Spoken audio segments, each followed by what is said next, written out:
ఒకసారి అశ్విన్ గారు ఈ ర్యాగింగ్ గురించి కానీ, లేకపోతే బుల్లీయింగ్ గురించి కానీ, బాడీ షేమింగ్ గురించి కానీ, లేకపోతే స్టేటస్ షేమింగ్ గురించి కానీ, జెండర్ సెన్సిటైజేషన్ వీటన్నిటి గురించి యాక్చువల్గా కొంచెం ఎలాబరేట్గా చెప్పగలుగుతారు? ఎస్, ఇప్పుడు చాలా మటుకు as we all know that ragging is banned everywhere in across the country. It's punishable offence also. కాకపోతే ఇక్కడ మనం తెలుసుకోవాల్సింది ఏంటంటే, మనం ఈ ర్యాగింగ్ బుల్లింగ్ అనేది ఏంటంటే, we are trying to talk about bullying also. What happens is, bullying అంటే ఒకరిని కించపరిచి మాట్లాడడం, ఫిజికల్గా మాట్లాడడం, ఇన్సల్ట్, ఇప్పుడు బాడీ షేమింగ్ అన్న, ఏంట్రా ఇంత దెబ్బగా అయిపోయినావు, నల్లగా ఉన్నావు, పొట్టిగా ఉన్నావు, ఇవన్నీ మనం మాట్లాడతాం. This also body shaming. ఇవన్నీ కూడా ఏంటంటే ఫిజికల్ డిస్క్రిప్షన్ని పెట్టుకొని ముందు ఇంకో చేయడం. ఇది స్కూల్లో పిల్లల్లో జరుగుతుంది, సొసైటీలో జరుగుతుంది, మ్యాక్సిమం జరుగుతుంది. ఎక్కడ చెప్పగలుగుతారా ఈ బాడీ షేమింగ్? స్కూల్స్లోనే మ్యాక్సిమంగా జరుగుతుంది. ఇంకా ఎక్కువ మీ పెళ్ళిళ్ళు ఎక్కువ జరుగుతాయి. ఓకే, ఒక లేడీ ఇంకో లేడీ కానీ ఏం దెబ్బగైనా సన్న కానీ ఇదే ఉందా, దెబ్బగైనా సన్న కానీ ఇదే మాట్లాడుకోవాలా, వేరేది లేదా?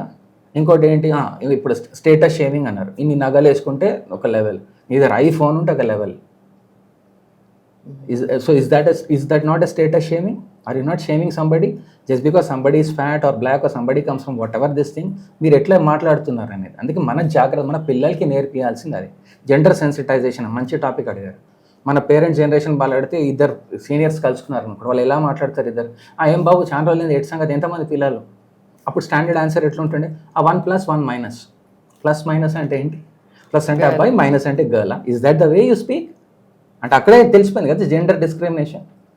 అమ్మాయికి అయితే కొన్ని రోజుల తర్వాత చదువు మానిపించేస్తారు, అబ్బాయిని చదివిపిస్తారు. మరి అది జెండర్ ఇది కాదు. సో ఇవన్నీ కూడా ఏంటంటే అమ్మాయిలకి అబ్బాయిలకి చెప్పాలి, తెలియాలి.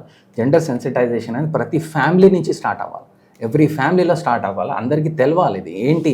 మనం ఇట్లా మాట్లాడకూడదు. మనం ఏం పేరెంట్స్ ఏది మాట్లాడితే పిల్లలు అదే మాట్లాడతారు. మనం సరిగ్గా ఉంటే పిల్లలు కూడా సరిగ్గా ఉంటారు. మనం ఇంట్లో ఏం మాట్లాడుతాం? ఇప్పుడు హస్బెండ్ అండ్ వైఫ్ ఉంటారండి, చాలా ఇంట్లో ఎక్కడ ఏ హస్బెండ్ అండ్ వైఫ్ కొట్లాటలు జరుగుతాయి. కాకపోతే మనం తెలుసుకోవాల్సింది ఏంటంటే, మీరు పెద్దవాళ్ళు కొట్లాడుకునేటప్పుడు రూమ్లో కూర్చొని కొట్లాడుకోండి.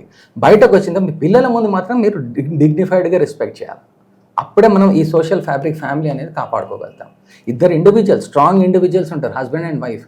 ఆర్గ్యుమెంట్స్ వస్తాయి, డిజగ్రిమెంట్స్ ఉంటాయి, లోపల తాళం వేసుకొని ఫైట్ చేసుకోండి.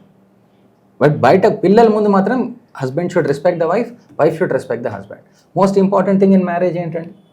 Respect and trust. ఎక్కడైతే రెస్పెక్ట్ పోతుందో, ట్రస్ట్ పోతుందో, అందుకే డివోర్సెస్ ఏడుస్తున్నాయి. ఒకప్పుడు డివోర్స్ అనే మాటనే వినకపోతుండే మనం. ఈరోజు every third day there's a divorce. You go and see all the courts there divorces are being filed. ఒకప్పుడు డివోర్స్ అంటే it was a stigma, but it's not, it's become a norm. Nowadays ఇవాళ people ఏం చేస్తున్నారు, divorce parties కూడా చేసుకుంటున్నారు.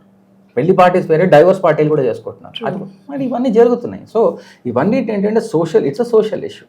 Suicide అనేది judge చేయకండి. Person was undergoing, understand the issues, be with the person, if possible help them as much as possible. మనమేం we are not some priest కాదు, మనం ఇది కాదు, that we can this thing. మనం అందరం వీఆర్ ఆల్ హ్యూమన్ బీయింగ్. ఎవరికైనా effect అవ్వచ్చు, రేపు నాకు అవ్వచ్చు, మీకు అవ్వచ్చు, anybody can be this thing. Nobody is immune to this. ఎందుకంటే emotional issues are there, we are all emotional people. So అందుకే the most important thing is understanding the process of befriending. Subscribe to our channel, click the bell icon and select